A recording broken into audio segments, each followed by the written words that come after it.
And you'll be joining us here. There we are. Yep, we are recording. So, okay. I sent you some information today. It was requested to get the job description for the police officer, patrol officer. That I sent to you. And I also sent to you the New York State Law Enforcement Accreditation Program. It's a document that explains all of that there. So you'd have that. I think the other request was Mike Marshfellow, you were going to take a look at that program that Vern, you'll have to unmute yourself, Mike.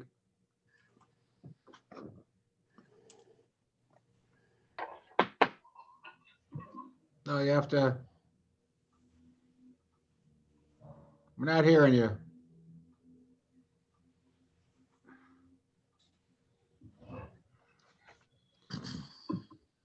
Are you there? All right, we'll have to try to get you through this. It's like a scene from The Cube. Yeah, I don't see. All right, well, anyways, Ron, you said you took a look at that program? I just briefly looked at it. Today was my first day back to work. Yeah. So what I got from it, it kind of is for kind of like group homes for dealing with youth. You know, like I said, today's my first day back, so I really didn't look at it a lot. You know, it could be something that we need to look into farther. Okay. So I've been off for a few days with COVID, so today was my first day back, and I'm way behind. Welcome back. Yeah, Ron was in quarantine. So You feeling okay? Yeah, I feel fine. I had like mild flu symptoms, that was it, but I isolated for 10 days. okay. I also put together, and I hope everybody has the email I sent out just a little while ago, but I kind of put together my take of so far, and please correct me if I'm wrong, considerations for our recommendations. Just let me read them in case everybody, maintain a strong presence with the SRO program in the schools.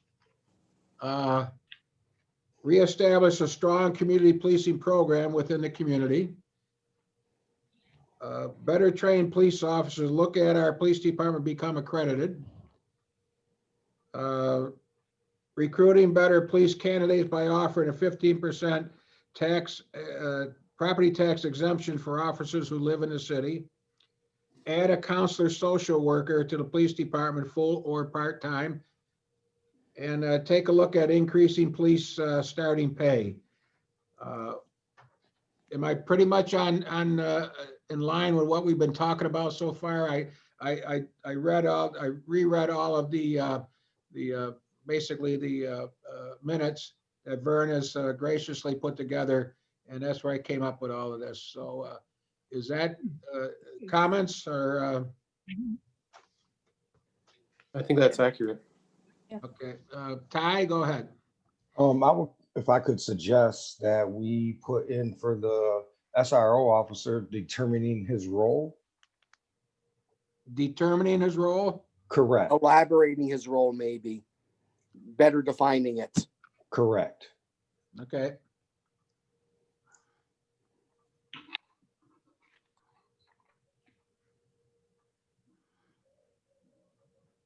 Okay. Anyone else? Mayor, since you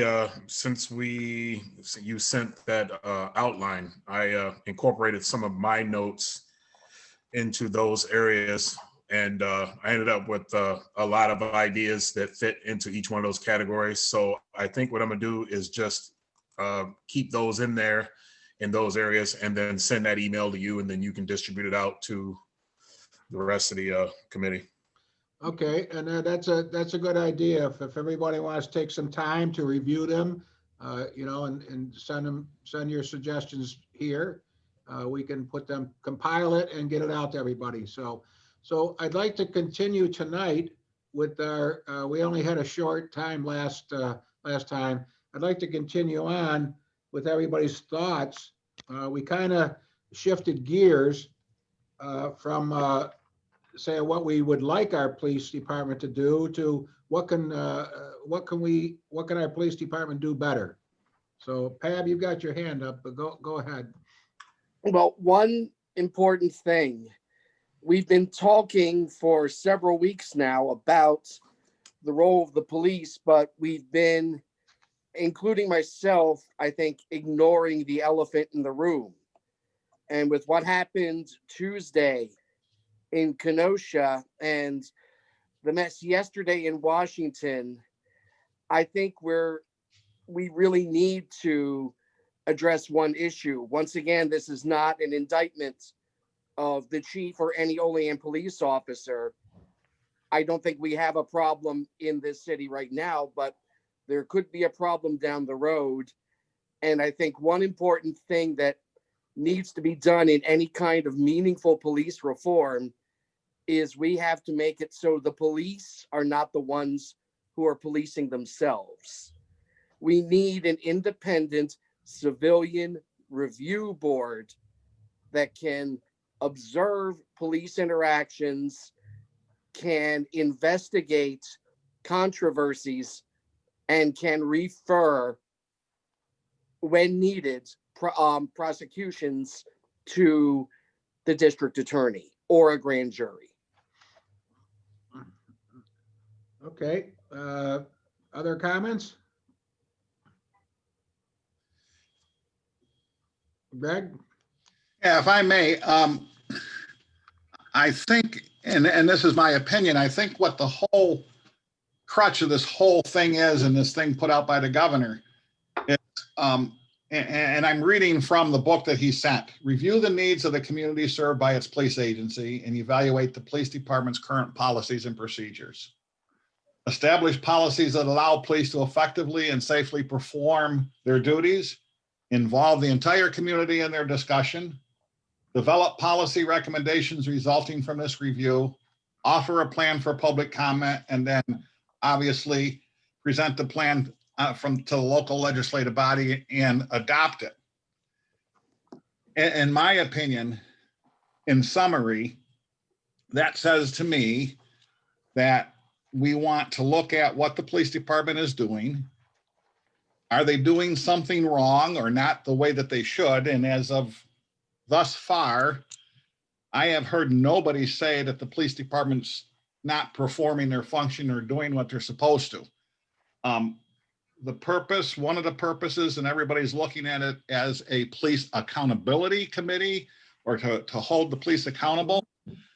My opinion is this: we have a mayor, we have a common council, we have constituents that express to their aldermen what they want to see in the city. I think that foremost, we have to be able to trust and believe in our mayor, and in this particular case, the chief of police and his command staff that operate the police department. I'm not saying that we should not have somebody look at wrongdoing. I'm totally, and I'm sure that the chief and the mayor and everybody's in favor of that. But I don't believe in trying to fix something or reinvent the wheel when we haven't got a problem with the wheel or something's not broken. I think what we need to do, in my opinion, is to enhance the tools and the provisions that our police have. And quite frankly, the whole crutch of this collaborative event is to make our citizens stakeholders in what's going on here.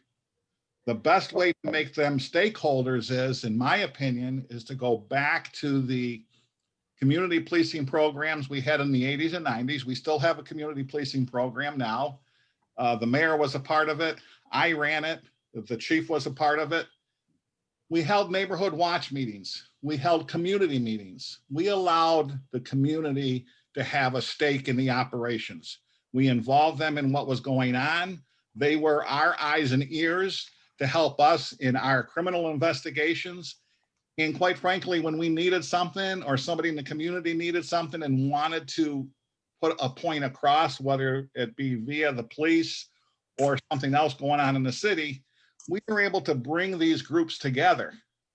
And the folks in administration and in the city listened. And I think that's the best way to build community involvement with police. It's the best way to get police in the community involved and to get the community trusting or back trusting in the police. I haven't heard that we have a trust issue in Olean. Have you read anything online? Have you read any social media coming out of Olean? There are a lot of people who don't trust the police. Rightly or not, the police in Olean, as nationwide, are losing the trust of the people. And it's because we have situations where the police are not being held accountable. And what you're saying about trust the system, trust that we have officials who will step up, that's the same thing they said in Ferguson. That's the same thing they said in Kenosha. That's the same thing they say every time a minority person is gunned down. One thing I kept reading last night was if those had been Black Lives Matter protesters storming the Capitol, the police would have gunned them all down. And that is what people are dealing with right now. If we're going to restore trust in the police, we need to be proactive. We can't wait for a situation to arise. And maybe not with the current construction of the force and our current mayor, but it eventually will arise. But Pam, that's what I'm saying. We have to have the community as stakeholders. We have to have a good, strong community policing program, and we got to have policies and procedures in place. We can't base what we're going to do on Ferguson or Washington, D.C. yesterday afternoon. We have to base, in my opinion, what we do based on what has been going on in Olean. Now, in direction to what you're saying, when you have those policies and procedures in place or those trainings, okay, that's when these things fall into place. So as your new people come on board, okay, everybody has a standard. If those standards are broken, then you step up and you correct those standards to those people that may go off the page of the standard. But I don't think we need to reinvent the entire wheel here. Hey, Pam, this is Captain Marsfelder. I'm sorry. We had protests here this summer. We had protests here recently. Yes. And there were people of color there. There were white people, all sorts of people. We didn't gun anybody down, Pam. Like I said, it's not a problem with the current officers, the current chief, the incoming chief, or the mayor. But we do need to be prepared for the time when something does happen. I want We to need to be interject prepared in for this the whole future. entire conversation because one, no one on this panel has the experience that I have in this city with the police, except maybe Tyrone and Mhm. Mickey. So with that being said, Greg brought up a lot of interesting points. And, the community policing program, the neighborhood watch, and using the community as the eyes and ears, I think that's an awesome idea. I think that's something that we can use. But something that's stressful and hard to deal with is when we hear things like, this doesn't happen here, or I've never experienced it, or, I understand that we can't compare Olean to DC or any of the other larger cities, but quite frankly, the minorities here are literally super minorities here, totally outnumbered as far as population wise. And if you talk to any of them, you will learn that there's been a lot of issues here for decades. I have said when I first moved here that African Americans in this area are totally different from the African Americans in my area, because we don't tolerate the shit that happens around here. You can't come to us and say certain words to us. You don't call me colored. You don't refer to me as some of the other derogatory terms, which seems to be free floating around here and nothing is said. There was an incident over the summer where my wife and I were walking down the road and the one kid with the pickup truck had the Confederate flag hanging off the back, and he yelled stuff out the window towards us. I ignored him because I knew if he would have got out of the truck, he would have done absolutely nothing. He would have been fearful. But my wife was upset by it, and I was upset that she was upset. And you have things like that happen, and granted, that doesn't have anything to do with the police, but it's one of them things where when you start hearing, oh, the police, I've experienced so much with Olean police. My son has experienced things with Olean police. Hell, there's people that are currently on the police force that I've had bad experiences with.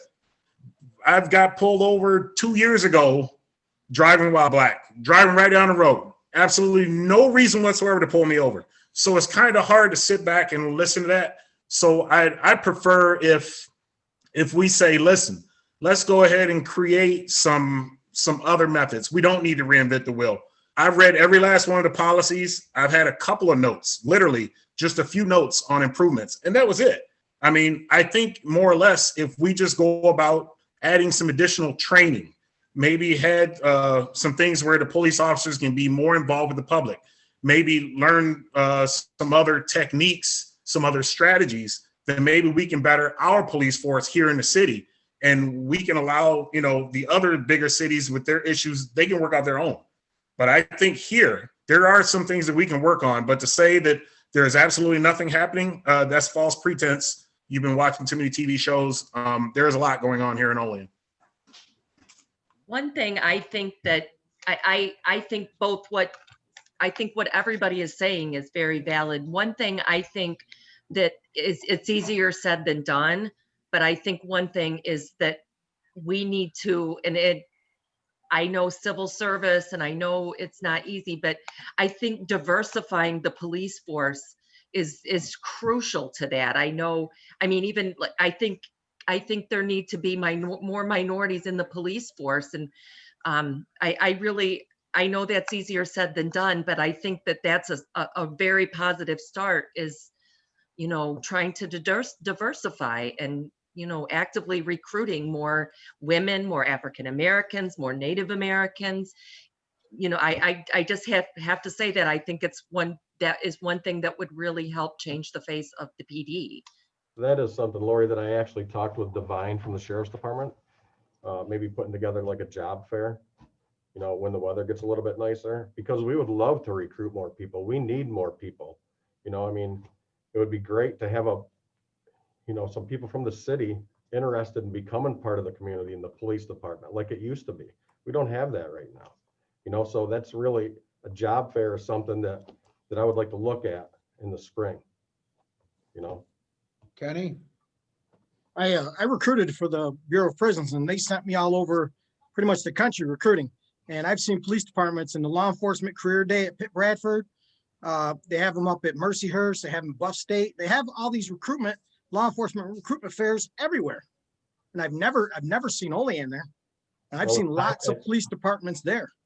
We were actually scheduled to do one in Alfred right before COVID hit, and COVID hit in It got canceled. We couldn't do it. But we Yeah, I understand. we're gonna go to Alfred and do one. Ann? So are you, let me make sure that I'm clear on this, that if there were candidates available that had the right requirements and so forth, are there no budgetary concerns? Are we able to afford to hire police officers? Or, I mean, I was under the impression that that we are currently short-staffed or making cuts in things such as street crimes because we can't afford. Well, it's because really we have no one else on the list to hire right at the moment. We're gonna Okay, actually have a position coming up as soon as Chief Rowley leaves. You know, that'll be an opening. We just filled one from when Jim Marcellin left with Justin Hatzel. So we can't create new positions, but as they open up, you know, it'd be great to have some people to choose from on the list. You know, it would be great if they were city residents. I think something that might even be helpful long-term is to go to high school job fairs, because a lot of these kids don't know what they need to do if they want to be a police officer, or they don't think it's right for them. But I think hitting a younger population might, you know, you might meet some kids that would be great candidates in the future that otherwise wouldn't really think they were right for it. And I particularly mean minorities and women and minority people, all, you know, especially in our city, representative of our city, Native Americans and African Americans. But I think that I think hitting the high schools and kind of like the community policing, Greg, to start reaching out to these kids, you know, you'd make a good cop, or you seem like you know, or at least have them start a conversation like, this is what you need to do. I mean, a lot of them probably don't realize there's a program at JCC, and, you know, you don't have to necessarily go away to an expensive college, and, you know, and start reaching out younger. It might make a difference too. Penny? Pitt Bradford actually has a high school law enforcement career day where all the high schools in the entire area go there. Allegheny used to go, Olean's never gone, but it's actually just for seniors in high school and to get positions in law enforcement. And Alfred, I understand Alfred's is a good school, but if you're looking for minorities, you need to go to Buff State. You need to go to Pitt Bradford because they have a lot of people from Pittsburgh and Philadelphia there. And you need to go to Mercyhurst or University of Buffalo. Alfred's not going to have as many minorities that you're looking for.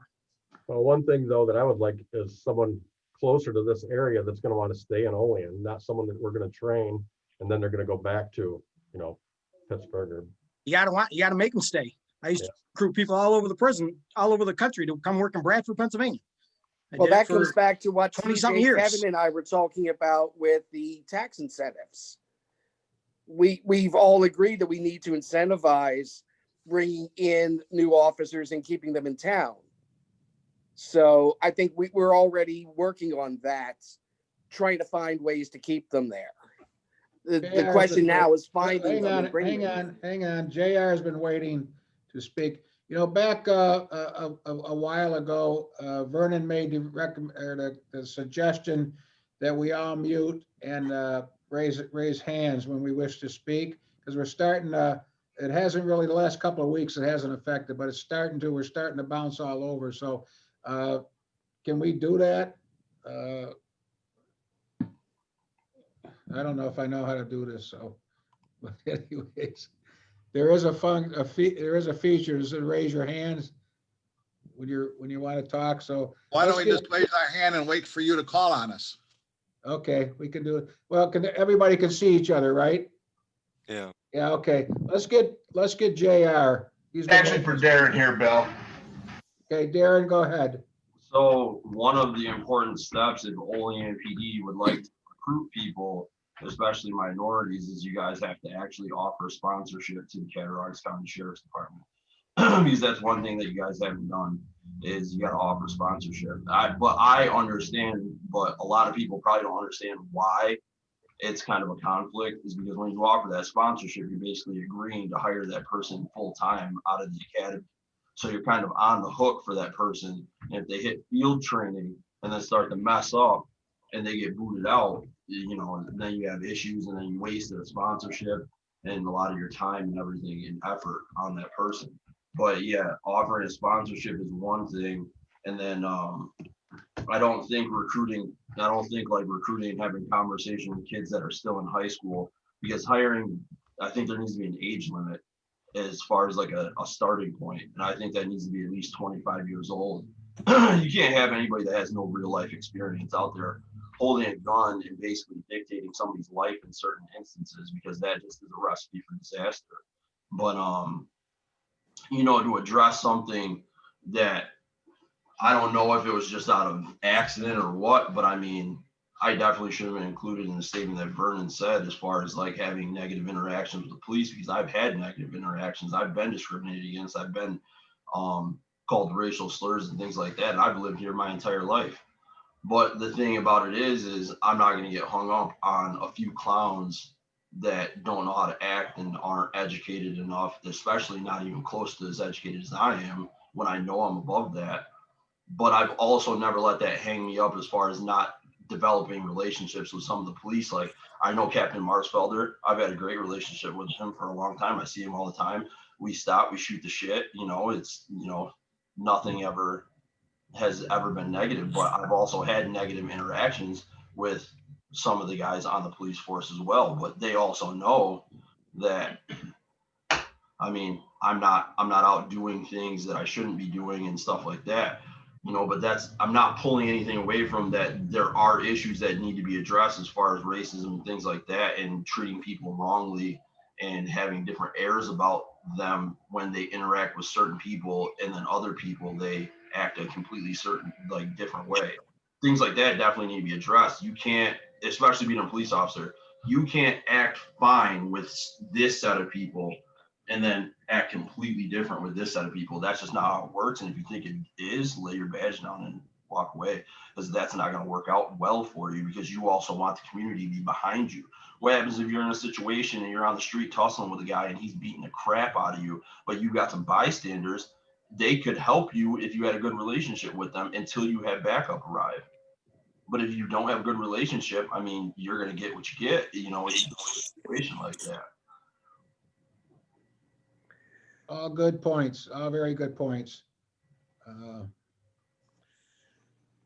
Go ahead, Ty, go ahead. I would just like to piggyback on, I think his name's Pad, about the Civilian Review Board. I definitely think that we should be having one of those. And maybe as far as getting recruits, maybe we could, if you're really serious about diversifying the police, maybe we can offer some kind of scholarship for that. For them to go to the academy, for them to go to get their associate degree, whatever it may be. And I do believe that we should be looking not just in the city, because at the same time we're trying to grow only in. So I would be looking other places to recruit people to come, because why not, if we have the jobs for them, because nobody's going to move here without a job.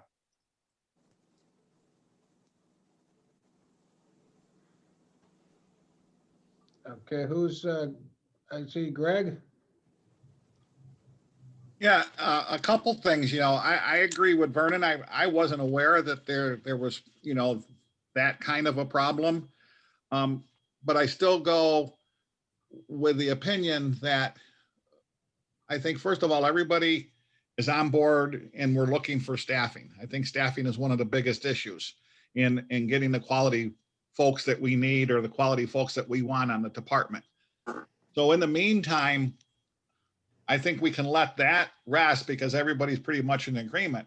And now we have to shift to situations such that Vernon brought up and the other gentleman brought up, to find out exactly what are the problems and then how we're going to correct those, either through training of the officers, additional training of the officers, or through community policing programs where we actually go out in a community by group, by neighborhood, by ethnics, however we decide to do that, to make our stakeholders part of what we want to bring into this picture.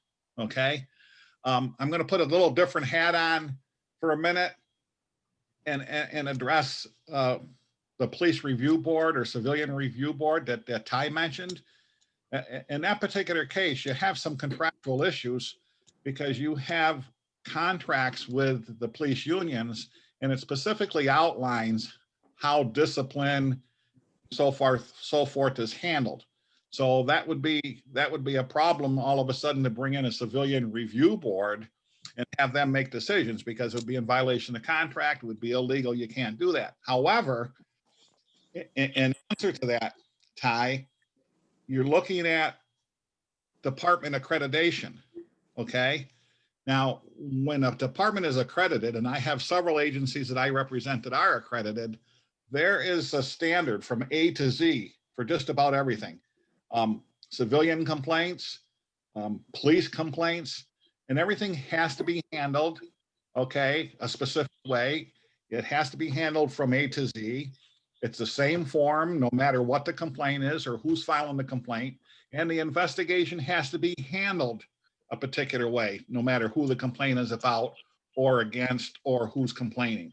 And if you're an accredited agency, your checks and balances are through the state, because the state comes in and audits you to make sure that you've been in compliance with the accreditation criteria. And if you're not, then you take the chance of not being credited the next time around or recertified. And there you have a check and balance when it comes to the review boards and police accountability as well. Just a suggestion. Okay, I've got, JR's got his hand up, so we'll go with him. Bill, I was just gonna, Pab talked about that 15% and that incentivizing, which, so I'm gonna step back just for a second. That 15% Pab and group, I think maybe you want to look at that percentage a little bit better. I mean, I'm all for the incentivizing, as we talked about increasing the starting pay previous, but the only thing that the city can do is take 15% off your city tax bill. If you have a $100,000 home, that's a whopping $225. That's not much of an incentive. I get what you're going for there, but I'm just saying, like, I think you gotta bring that up if you want to go that route, Pab and others. Make it worth more than $200 on a $100,000 home is all I'm saying. Okay, Pabby's got his hand up, and then Kenny will be next. I agree that we need to look at the exact number. 15% may not be enough. It's definitely, but we do need some kind of incentive. I also said, if with especially a lot of young people, if we're recruiting people out of high school and college, they're not going to necessarily buy a house. I think we need to have some kind of incentive where we give them vouchers toward a certain percentage of the rent on their lease, for example. I mean, cutting taxes isn't always the answer. Sometimes you have to address people who don't have any taxes to cut. Second, I mentioned in chat, I believe we don't have a police contract right now. It's still being negotiated. So this is the time to work in new forms of accountability. And as I also said in chat, whatever policies and procedures there are complaints that just disappear. Okay, as for the, I'll get, as for the police contract yes, the contract has run out, but the current contract remains in effect until such time as renegotiated. So I missed who, I know, Vernon, you have your hand up, but who did I say after Pab, who had their hand up? Kenny, I'm sorry, go ahead, Kenny. I just want to say, next, okay? I threw that 15% out there just to get the conversation started. It comes from the fact, as Vern will testify to this, military veterans, we get a discount on our property taxes for living in the city. And that's how I initially came up with that idea of doing a tax benefit for our officers. 15% was just to get the conversation going. Okay. Vernon? I was just going to say the exact same thing. Pretty much you get, for certain metals, you get 5 to 10% off each metal. And then if you're disabled vet, unfortunately, you get tax benefits off of that. So, I mean, hell, I can throw mine out there. I'm getting upwards of 40% for mine for, and I think I cannot remember. It's either city or county. I can't remember. You know, once you get an escrow, you really don't care because it's getting paid. So, but yeah, so 15%, as JR mentioned, that is a smaller amount. So, you know, if you look at that, and it can be raised, you know, it can be incentivized. And then like Pab said, you know, for those that come in, maybe a single guy, hasn't settled down, and, you know, he may not have a house yet. He may be a renter. Maybe that's something else we can look at and try to incentivize. But I mean, that's what we're here for, to try and come up with these types of ideas. So Yeah. that was it. Yeah. Can you add me to your escrow?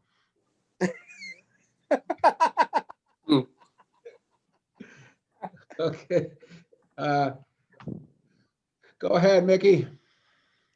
I just wanted to ask if at some point we could get some access to some data and statistics.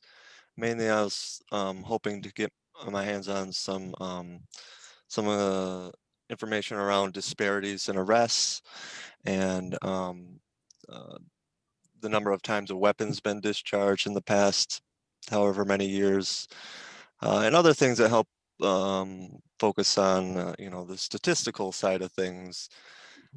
I believe that might be helpful in, you know, helping to repair the damaged relationship that we talked about before. Yeah. Where's the, there they are. Chief and Mike, can you look into that? Are you up to date on the new stuff that the governor has instituted? The new, if you discharge your weapon, reports have to be made and all that. Can you give a rundown on that, Mike, a little bit?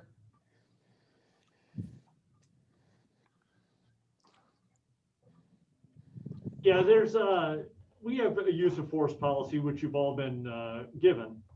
Some of you may have read it. I hope all of you did. There are certain instances where we have to do use of force reports. And recently that's been changed. There are certain things that we have to report to the state. Discharging a firearm against a person. Oh yeah, we haven't done that. I don't believe that's happened in my career here. I've been here 32 years and never happened that I've been here. Is there some kind of way that maybe I could approach you on a different date and just look into like getting some printable statistics for certain things? I don't want to hold up the meeting. How about you give me a call tomorrow, Mickey? Okay, I'll do that, sir. Thank you. Okay. You have the number to the chief's office here. I can give it to you if you don't. I think I do actually. Okay, give me a call tomorrow and I'll get with you on it. Okay. Okay, thank you, Chief. Yep. Ty?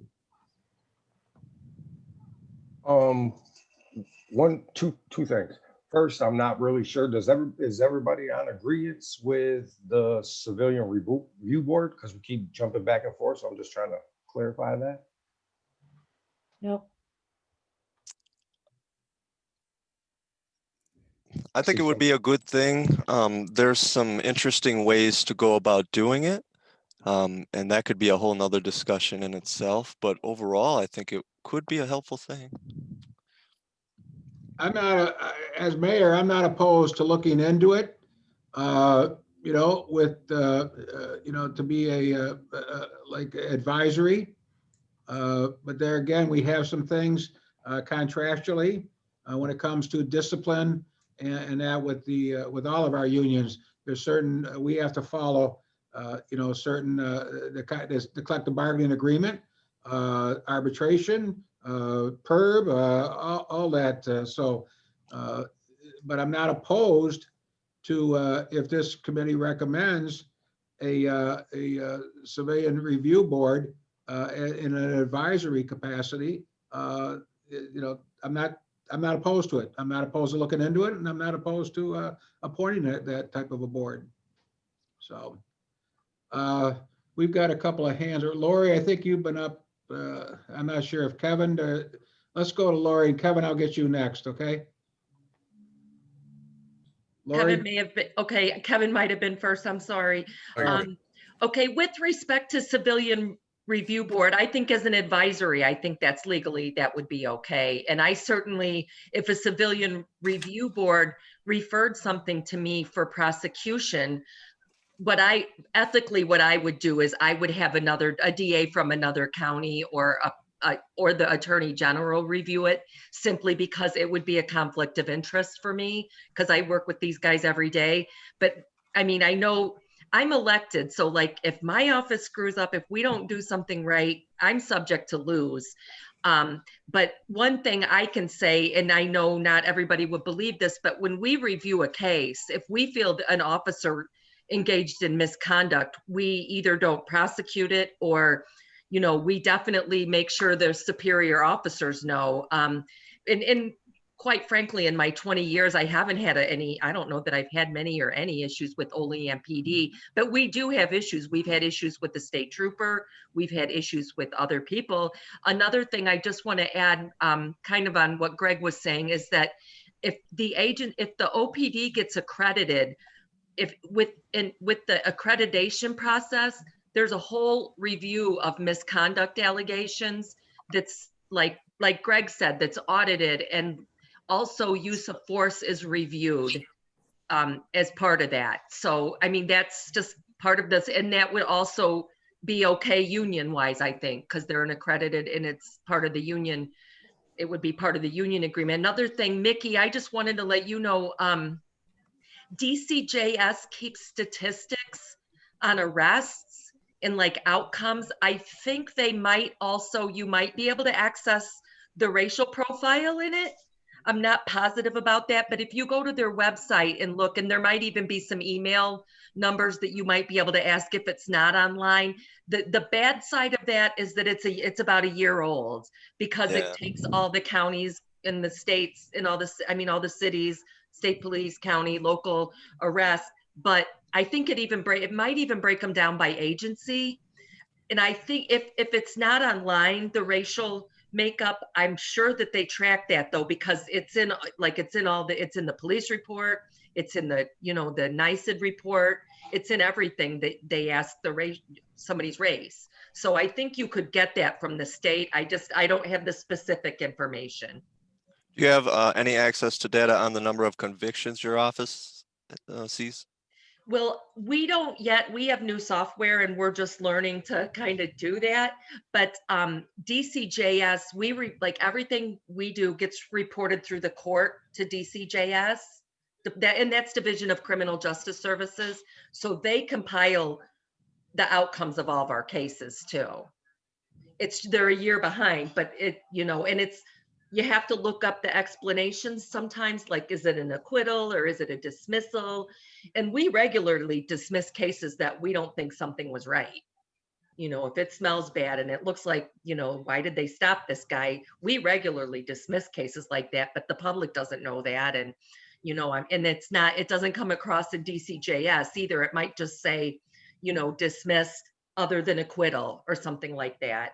But they do at least, but I'm pretty sure as far as arrests, like felony arrests, misdemeanor arrests, I'm sure that they track the ethnicity of the defendant as well. They do, and they have third-party people that help compile that together as well. But as you mentioned, it's a bit outdated. It's usually about 6 months to a year. I can try to get specific, but you're just as likely to get it as I am. But I'm sure that there is some way we could get that if it's not online. Okay, we've had the Honorable Kevin Doherty waiting to speak. So. Thanks, Bill. So no, I just I feel like we're jumping around to so many different topics, but I was jumping back. I raised my hand during the discussion about when Kenny chimed in about the tax rate, and the reason I like to talk about that one is I don't think that in itself should be for just the police department. I think that discussion really should be brought up for because any job offered with the city, it's always highly recommended, at least in Bill's era. It's always says at the bottom, highly recommended that it's a city, a city resident. And to the terms of, like giving somebody a rent discount, or a voucher, I guess that would lure more people to live in the actual city, and that goes to their landlord and they're paying city taxes and things like that. But I mean, landlords aren't going to keep places vacant. And I think one of the major goals of our society is to fill vacant homes with owner occupied places. So I think that would kind of better incentivize it. And I think that really has to happen at like for all, I think all the departments of the city, not just the police department. But sorry, just I think we lost Bill. The mayor stepped Hey, away. Is there Excuse me, anybody who Della. has their hand up? Excuse me, Della had been trying to speak for some time. Yeah, Della? Thank you. Yes, yes. Hi. I'd rather have the review board as a review board advisory. I really would rather have that. There are so many checks and balances within the city government and the police department, et cetera. And there are so many checks and balances that it would be just open up a can of beans if we had a city review board, a police review board, where people would have that kind of hat and power. Am I making sense? Am I making sense? All right, I got one yes, but everybody's unmuted. Am I making sense? Yes. Thank you. Thank you. I believe you're making sense, Della.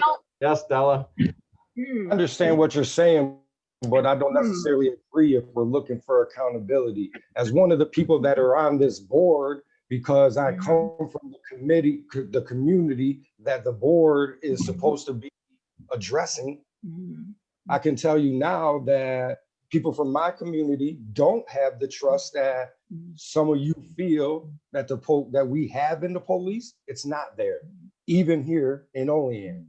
And yes, there is checks and balances that are already in place. But if you have your own watching over you or disciplining you when something goes wrong or deciding when that happens, where is justice in that? Like, so I feel like the civilian review board will give some accreditation to that process. The community can feel like they are in the process. They have a hand in it. They know what's going on, and it is being taken care of fairly. Okay. Hey, Ty, can I just say one thing? Hang on, everybody. JR had his hand up. Did you get to speak? No, Darren wanted. I just wanted to circle back and ask Lori, when you were speaking a little bit ago, and I just want to make sure I heard you correctly, because I wasn't sure if I did. I might have missed it. But did you say if you have a situation with a law enforcement officer, you're not prosecuting, or you are? Okay. Sorry, I was having a hard time unmuting. No, if we think that it needs to be reviewed for criminal charges against an officer, I would refer it to either a district attorney in another county or to the attorney general's office. I think me reviewing it is a lose-lose situation, because if I decide no criminal charges, it's going to look like, oh, she's with them. And, and I think prosecuting somebody from a PD, it's going to cause issues. So I think, yes, they would be prosecuted if there was a crime. I would just ask the judge to appoint a special prosecutor, and the judge would pick one. I would prefer it be a DA from another county or an attorney from another county, simply because they're not obliged to anyone.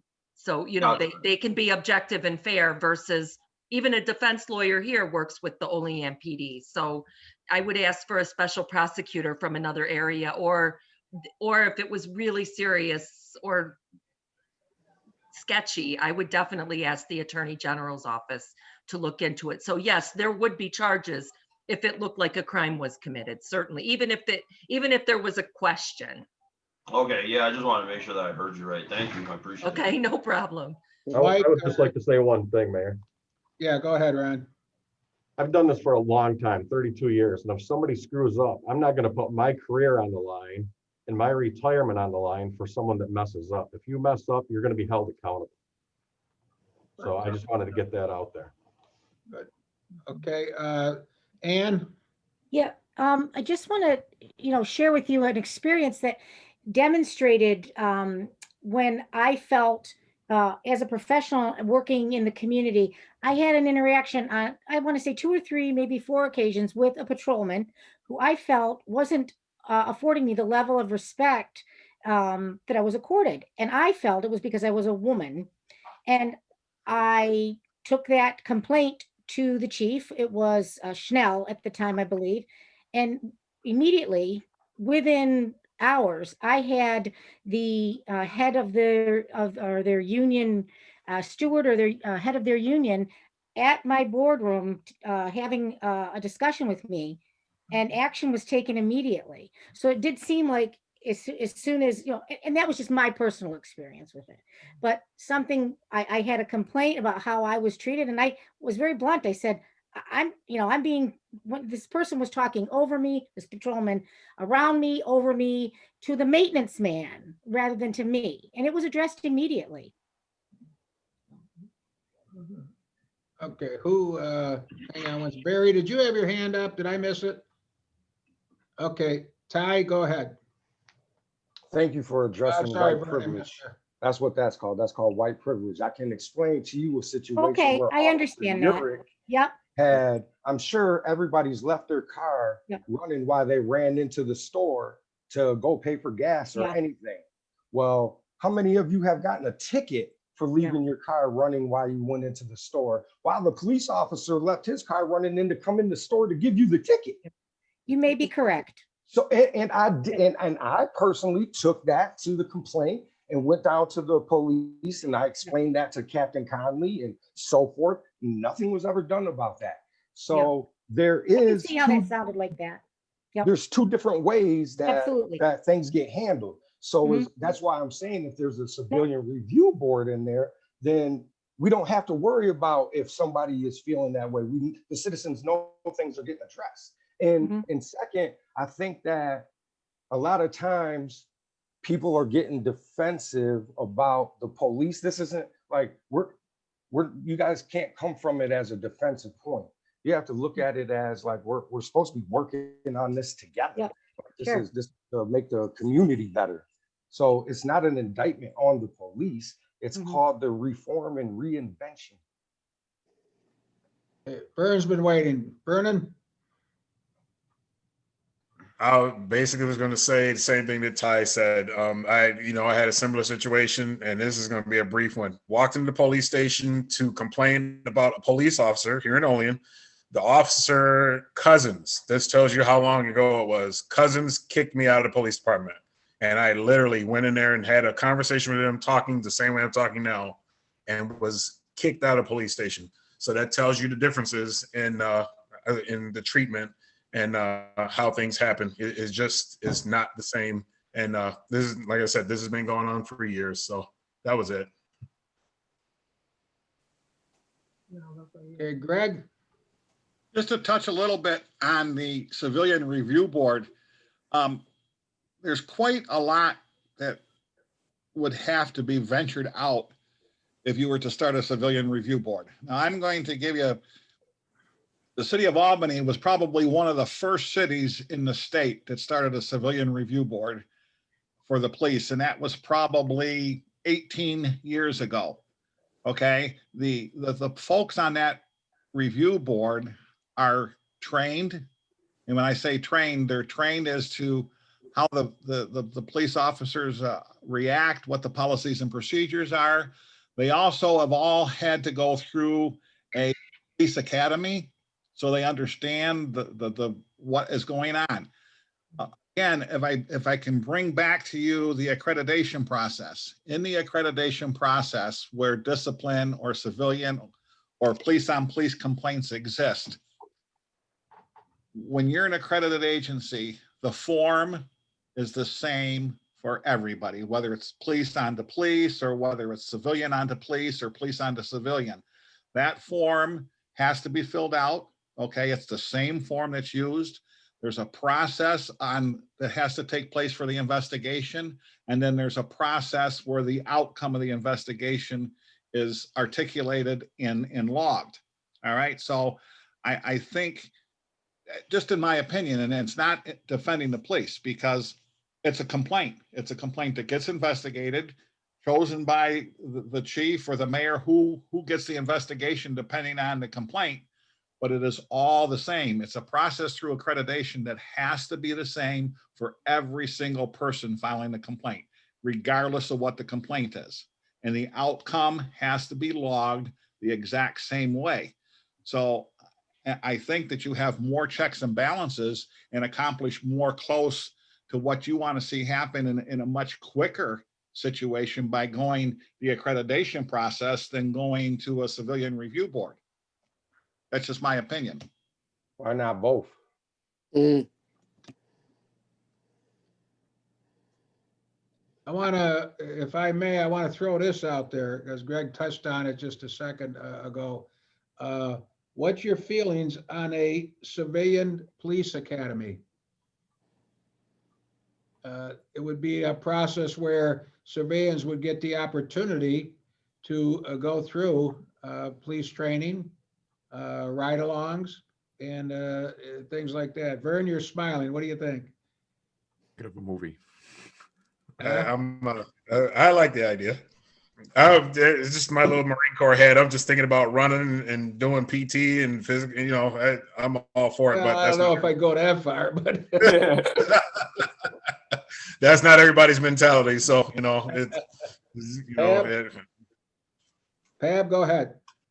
I think it would also be a very good idea, instead of just say a civilian police academy. I think that that's something that could be done at the high school level, a high school quote unquote police academy, which would also not only maybe hopefully identify some future cops, but would also help to restore some trust of the police in the younger audiences. The younger population. And as far as an academy for whoever, thankfully not me, ends up on the civilian review board, I think that's a great idea. I think that the people on the board need to understand police procedure and where the police are coming from, because the whole idea is not to always be dogging the police. It is to be able to respond when there is a problem and you've got a bad apple down the road who is preventing anything from being accomplished. There's criminal justice that BOCES has. There's a criminal justice program there, but and I've been sitting here trying to rack my brain, but there is that a lot of sheriff's department do with a youth academy, and there's a name for it, and I can't. I've been racking my brain to think about it. Greg, do you remember, or guys, Mike, Ron, do you? There's it's a process, and it's not.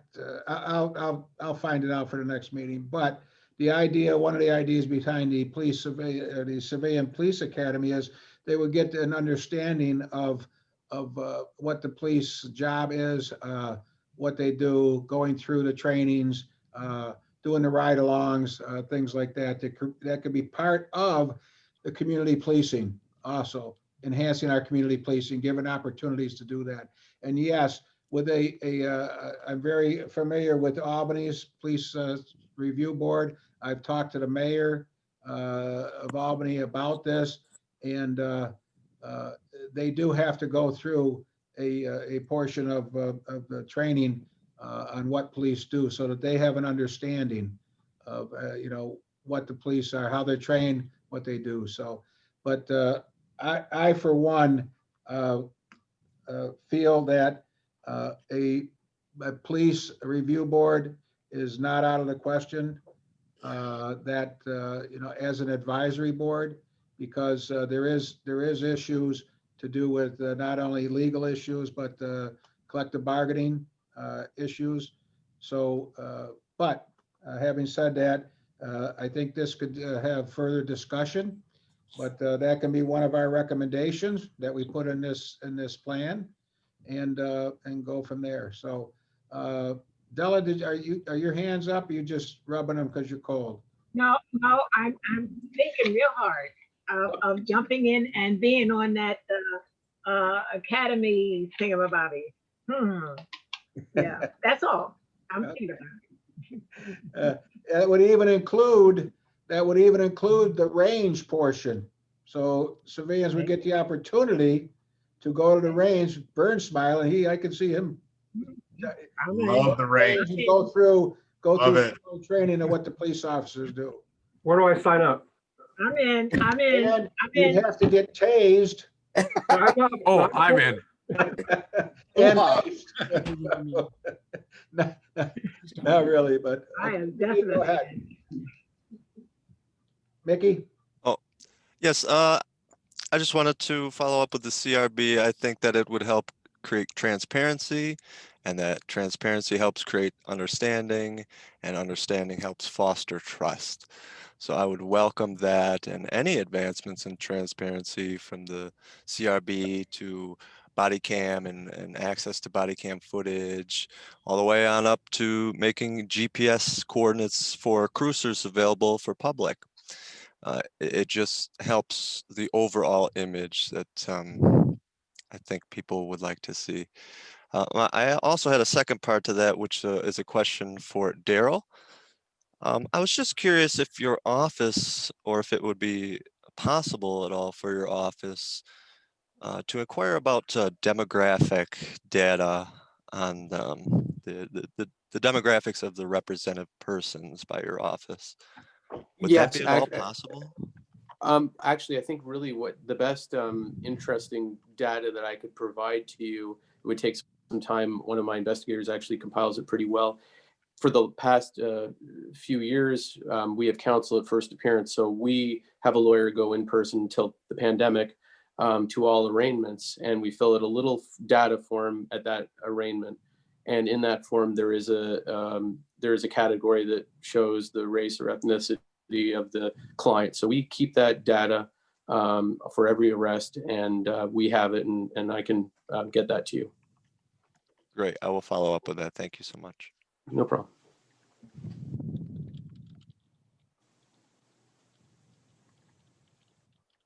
Okay, who else? Greg, go ahead.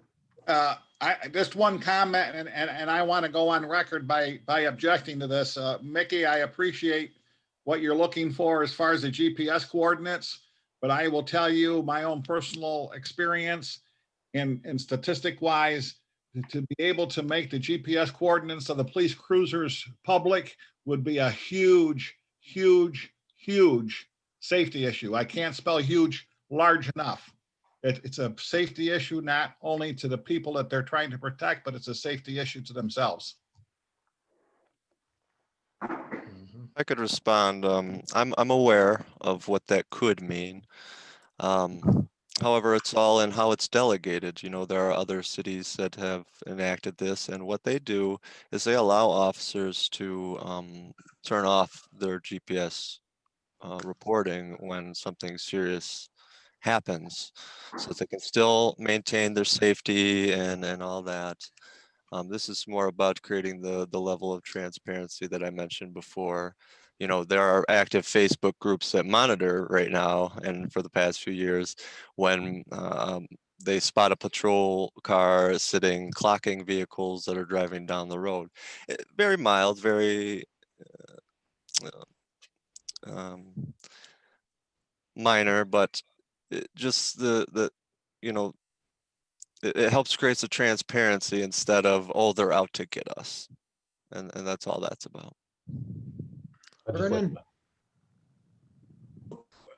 I'll let the chief respond, and then I'll respond to that. I was just going to say, Mickey, the GPS in our cars, you can unhook. They're under the dash. There's a special, like almost like a zip tie on it, that if you unhook it, you know, then we know. And that would, if you unhook to the GPS, you would be subject to some pretty heavy discipline. Okay. Vernon? Yeah, that same process is with National Grid as well. Our vehicles are all GPSed, and you know, just thinking from a military standpoint, I'm totally against certain information being out to the public. Even when we discussed this early on, this committee, and they mentioned giving the policies to us, I was not for all of the policies being presented to regular civilians. I think there's a level of security that the police have to have in order to protect themselves. Literally, anyone can do anything with this information. So for these people to be selected, there's a level of trust that was communicated to you guys, or basically thought of in you guys when that information was passed on to us. So yeah, GPS coordinates, I think that would be a no in my thought process. That's the last thing I would want to do is have that type of information out to the public. What I did want to discuss, because I have another note here that I wrote down, I can't remember who mentioned it, but someone mentioned something along the lines of the culture. And one of the other things that I've always had conversations with people in this area is the culture of this area. A lot of the people, as we're talking about police officers that are from this area, we want to keep the people here. We want to promote, from within. That's all fine and dandy. But a lot of the times I believe that this area lacks diversity training and some sort of sensitivity training. And I've mentioned this numerous times about trying to get something like this into the Olean School District. I think a lot of the teachers have this issue. And then, the same thing can be said for some of the police officers. I think if some of this type of training was implemented, I think, there would be some type of not sympathy, but empathy that will go along the lines when a police officer is dealing with, a constituent or someone when they're having communication or when they pull someone over. Not every situation when a police officer pulls someone's over, they just want to, ask them a question or something. And right off the bat, the person gets agitated or combative. They have a reason for it because they've had previous experiences, whatnot. But, the police officer doesn't know that, and the person's moving around, now the police officer's like, okay, this person's being combative. Now I need to do more restraining. Next thing you know, we have a, Olean Times Herald article about what happened. Those are the types of things we want to avoid. But in this area, something that has bothered me a lot of times when you hear people, and I'm just going to say it, when people say, oh, he's just a dumb, polo. You hear that all the time. Hell, I can't even think his name. So Doherty mentioned it one time in a meeting, and I literally got pissed because those are the type of things that I don't like to hear, because it's when you start coming up with nicknames that are derogatory and start saying those types of things, I think that starts to, it's degrading, it's demoralizing. And it happens in the police force. I think I'm safe to say, I think everyone knows that Divine Leacock, Officer Leacock and I are best friends. And he has told me numerous times of the things that he's heard within the county. And officers using the N-word or using color when they're referring to another individual, so to speak. And those are the type of things that I think if police officers just got some type of diversity training, sensitivity training, and actually retained it, it has to be retained. It can't be something that they're just sitting there going through the motions, click off, it's been trained, and then they move on. It needs to be something that's continuous, that's thorough, and helps them to be a better person, be a better officer. So don't want to hold up everyone. Okay, I'm not sure, I was not watching the board here, but I'm not sure if Kevin had his hand up before JR or vice versa. Kevin, go ahead, then we'll go. All right. Well, I wanted to get to I want to chime Vernon's first point, which was about the making accepting foilable requests on police data. I'm all for, and I believe the former city attorney had a very good point on this, that he'd rather make a Supreme Court of New York make the decision to put officers' lives at risk by denying a FOIL request. Because it's our officers, it's their investigation, and you know what I mean. Like Dell had said previously, the checks and balances are there. If there's an officer doing something that's off the books or off the reservation, you know what I mean. Their superiors can handle it, or the mayor, or even us at the Common Council if it ever gets to that. But I wanted to chime everybody's support in not making things like that available to the general public. And then I guess I want to apologize. Vernon, for offending you in that meeting. Jason Panis is probably who I was referring to, and he tends to refer to himself in that cultural norm. So, but sorry, then JR. Yeah, I just want to say I agree with some of what Vern said as far as sensitivity training and things like that, because that kind of circles back to what I had said a couple weeks ago, as far as I've had interactions with some police officers where it's kind of, they seem very monotone, one level, bleak, like, you know, just kind of like I'm talking to you just to talk to you. I mean, I'm not sure how anybody else feels, but if I'm talking to you and I'm expressing like a certain level of emotion or whatever, I expect to have something remotely close mirrored back. Don't give me a robotic cement cardboard wall, like no emotion or anything like that, because that to me tells me automatically you just are trying to clock in, clock out, and get your paycheck, and you don't really care, like actually care about interactions. Like I get it, I understand the days are stressful and things like that, but at the same time, you know you're interacting with the public. You know, these guys that act that way know they're interacting with the public. Act like you care. Act like you actually want to be there. Act like you want to have those interactions and things like that. I know sometimes, you know, there might be times here and there where it's just you're drained, whatever. I get it. But the other thing that I wanted to ask is like, what is the opinion as far as, I guess specifically directed towards Ron and Mike, what is your opinion that I like what I said earlier as far as offering sponsorship and going forward when everybody's mentioned trying to figure out a plan of action as far as recruiting, getting people that are from Olean, want to stay in Olean, and especially diversifying the police force with some minorities. What is your thoughts and opinions on those things just right now off the tops of your head, and also incorporating offering sponsorship? I think that's a great idea, and I'm not sure why Olean never has sponsored anyone. I know as far back as I can remember, you know, the county would sponsor whoever to go to the sheriff's department, Stockton County Sheriff's Department Academy. I'm really not sure why we never have.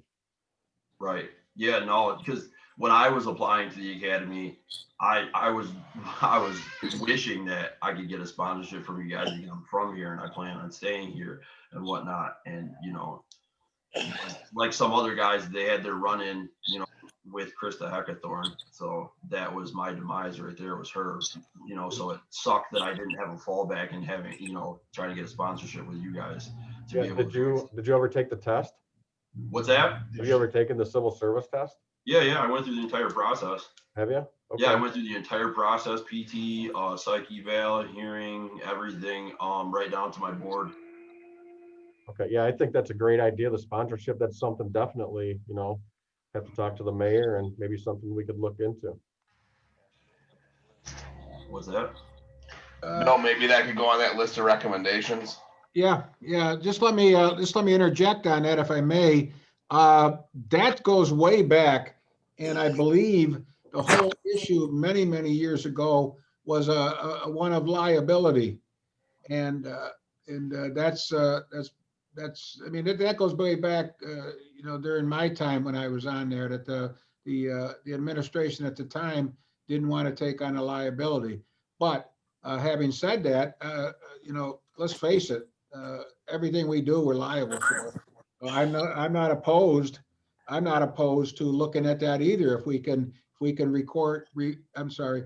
can recruit some good candidates and you know, sponsor them in the academy. These are conversations I will have with Chief Richardson, and like I said, these you know, and with the council, we can have a conversation there. So Darren, I'm not opposed to that, and I think it might be you know, something very good for our police department. I agree.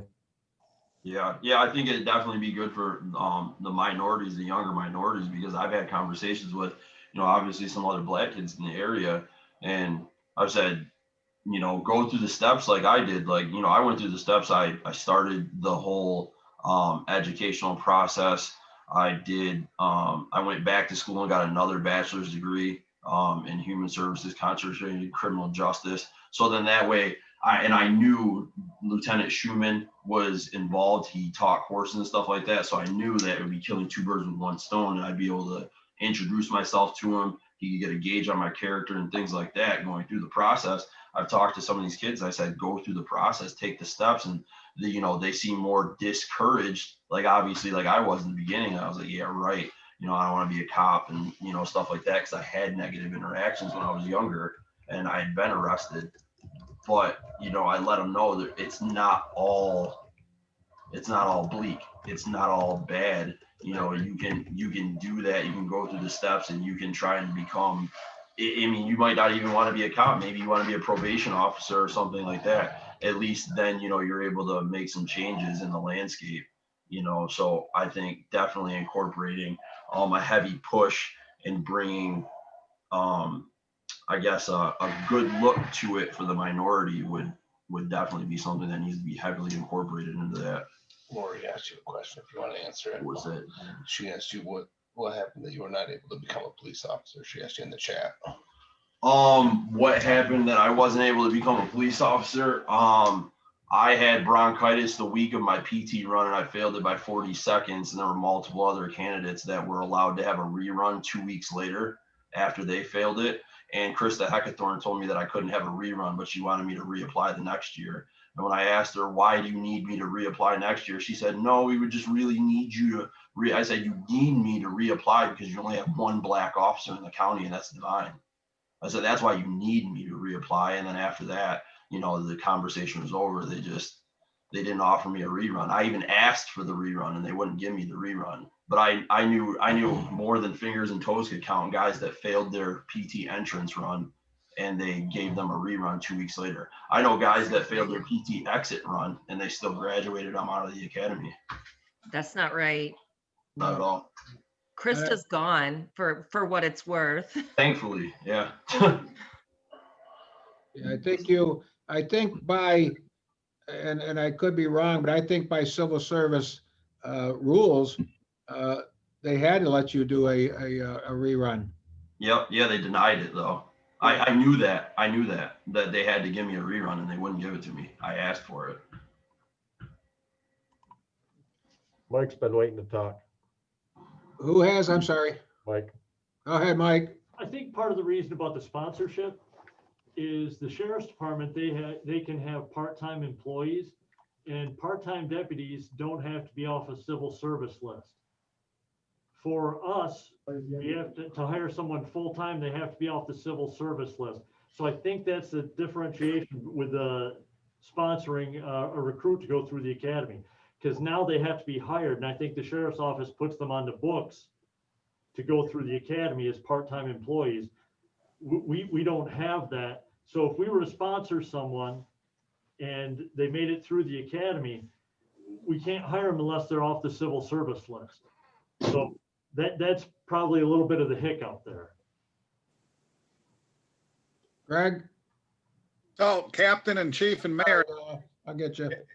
It appears as though that the recruiting problem is because we don't have enough incentive or qualified candidates to become police officers. Is that what I'm hearing? Yes. I was just going to say, back when I took the test, I mean, you used to have 60 people in there taking the test, and now it doesn't seem like, I don't know what they're getting, maybe 20 or 30 people taking the test. Doesn't seem. So we had some suggestions about maybe the incentives, giving them a tax break or giving them vouchers, for lower rent or towards their rent. I'm going to throw this out there. What if we went back to the olden days? Yeah, you did a thorough background on the person that applied for the job, and then the city puts them through the academy. I mean, you've got the employee there. They have up to a year to complete the academy. So depending on when you wanted to hire them, they can be under the FTO program or whatever. But I mean, that may be an incentive for folks that can't quit their full-time jobs that really want to be a cop because they can't afford to go to the academy or can't afford to quit their job to go to the academy to become, a career law enforcement officer that they want to be. Well, I absolutely understand that. I truly do. But we still have to hire them off the civil service list. No, I understand that. Yeah. I think it's a great idea, Greg. I like the idea too. And I think there again, that can be another one of our recommendations of this committee that we spot in sponsoring. The sponsorship can be they get hired, they're paid while they go through the academy. And you're right, Greg, that gives people the opportunity that can't, maybe they have a family already and they need that income and they just can't give up the income to go to the academy. And what is that? I believe it's 16 weeks. So that would be a long time. So that can be, I think that could be a recommendation, from this committee. So Della, I think you've been waving at me for quite a while here now. So go right ahead. I want to go back a second for the cultural experience and the cultural teaching for or the empathy and all. That's what we've been trying to do for in the schools and any place for since we've been here since 2010. I'm willing, I would love to talk to the police department. I would love to talk to teachers. I would love to talk to guidance counselors. We've been trying to do that for the schools in a while. I hadn't done the police department, but yes, please use us. We would love to do that, set up a program and do that. And it won't even seem like a program, believe me, trust me, okay? So please, something that you will retain and maybe help along with ties, what Ty was saying and Burnham was saying. So yes, please, we're here. That's not an advertisement, but we are here. Okay. Yeah, I'm gonna go back to 1975 when I entered the academy, and I was one that actually got hired first. And there was a program then that was called Cultural Awareness, and it was from memory. It was about like an hour long. So yeah, it's got to be a lot longer than that. So who had their hand up? Bring it on. Okay, Kevin Doherty, I think, and then JR. Kevin, you want to go JR, Kevin? JR, go ahead. Hey, Bill, I was just going to ask that thing that Pab was talking about. You saw it in the chat screen there, with regards to the Police Explorer program. I just know we're short on time, but can you put a note in your thing there so we can discuss that next week? Yeah. I think that is the name of the program. Yeah, it's the Police Explorers, and they do it with the fire departments too. So it's an offshoot, but you could look at it for the city fire as well. Right. Thanks. Yeah. The Honorable Kevin Doherty. Thanks. I wanted to go off of Greg's point, the good old days where we would put somebody through the police academy. I think that's a great idea. The only thing I would be worried about, because I know that's a big sticking point for the new chief and the previous chief, which was we don't want to train people to leave. Is there a way we could do something like the military does, where we're going to put you through school, but you owe us this many years of your career? And that might be a legal question we have to ask. It's already been tried and true. You can do it. You can, what you can do is get them to sign on for 3 or 5 years. And if they don't complete that, then they pay back the cost of what, to go to the academy. So I think that's amazing. You can incorporate it here locally. You can incorporate it at job fairs when you're traveling all around, the state. I mean, Yeah, there is that process is already there that you can recoup if they don't. It's like an employment contract, tried and true. Greg's right, and I don't think we would get any union in the state to object to something like that. Awesome, cool. Well, first of all, just technically and legally, it's not a union issue because it would become a city policy, okay? Because obviously, you hire them, they have the opportunity to join a union. If they do join a union, then obviously you have the things in place as far as probation. They have to complete the academy. They have to complete the probation. They're not entitled to representation discipline-wise if you terminate them while they're on probation. And we wouldn't have to incorporate it in any union contract. It would be a city policy, because then if something were to happen and they did leave, the city has the opportunity to go after them to recoup the money. The union would have no opportunity. That's why we like to see it as a city or a county or a town policy, because the city has the opportunity to go after them, you know, civilly, to get the money back. And it's been tried and true. There's a lot of places that have that policy. The only thing I could see as a downside or making it a union issue is when you incorporate it as a city policy for the police department, and then you get like the CSCA or the fire union jumping in and saying, well, why aren't you doing that for us? We want that when we negotiate. Here's the strange thing.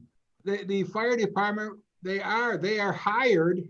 We still hire firemen before, and then they are sent to the fire academy. So, Okay. so it's not, and somehow it evolved in the police world that they You already had to come with your gun and badge. Yeah, they had to go to the academy first, and then I think the last, I'm not sure who the last two were that went to the academy for the only, but it was back in the 80s. Was it you, Greg? I went Power. to city dime. Yeah.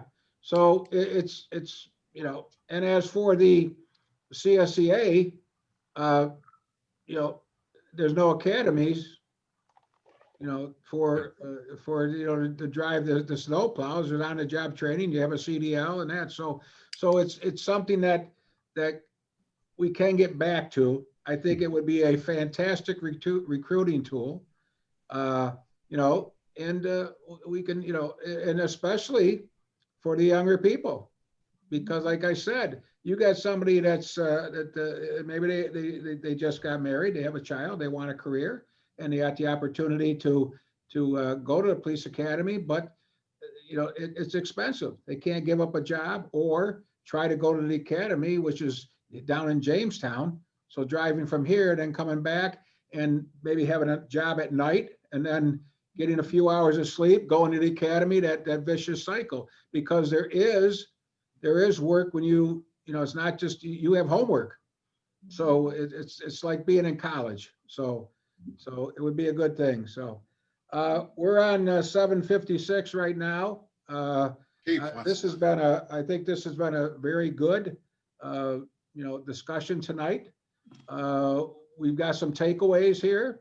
As JR said, we have, you know, we have quite a bit of takeaways here, actually, and correct me if I'm missing some. We have with the SRO program, determining the role, or better defining the role. Looking at an independent police review board, better recruiting, offering scholarships, civilian police academy. What else am I missing? Cultural awareness. What's training. Cultural awareness. Yes, you know, cultural awareness. workshop. Mhm.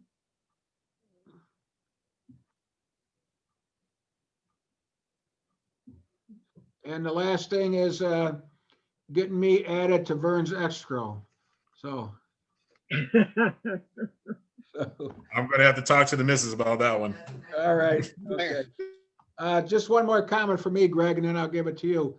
Some of the things we've been talking about here, especially when it comes to recruiting and you know, getting more diversity in our workforce, and that is also being discussed in our diversity and inclusion committee. So some of the things are actually crossing paths here. So which is good. So Greg? I don't want to be redundant, Mayor, but if I could just ask the rest of the committee to think about these two things before our next meeting, which I think, actually there's three. Two are most priority because everybody agrees about the staffing and the recruitment. And I think that, you know, if we could look at sending these folks to the police academy on the city, I think that would probably solve a big problem and help us get more recruits. But the two most important things that I think that I would like to leave a thought with you folks to think about is, if we go into a comprehensive community policing program like we used to have, and we bring in the neighborhood watch folks. We bring in the groups that feel outnumbered or whatever, because we need to listen to their complaints, and we need to adjust to those complaints so we know how to handle them. So if we looked at a comprehensive community policing program and we seriously looked at the accreditation process, because in the accreditation process, it handles the accountability on disciplines or the misconduct. And it also handles in-service training. So part of your program for the accreditation and your in-service training, the cultural diversity, the sensitivity, the conflict resolution, those could all be incorporated into the accreditation for mandatory in-service training once a year, every 18 months, whatever we feel that it should be. And you have yourself a checks and balance for everything that we've been talking about for the last how many weeks? Thank you. The last 3 weeks. We're on our 4th week right now, so. Okay, we will go next Thursday. I'll put out a notice. And we'll continue our discussion here. Very good tonight. Anybody last comments? Go I ahead. just want to bring to the attention that last weekend there was a Black individual who had mental illness and a rough situation that occurred, and he ended up getting shot.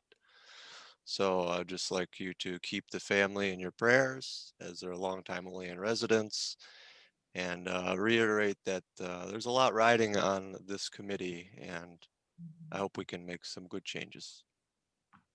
Thank you. I think we have a good committee. And we've got a lot of good discussion tonight. So thanks, everybody, and looking forward to next week. So Thank you. thank you. Good night. Thank you. Good night. Good night. I don't know if some of you in this group, I haven't said this to you, but Happy New Year. Same to y'all. Happy New Year, everybody. You too.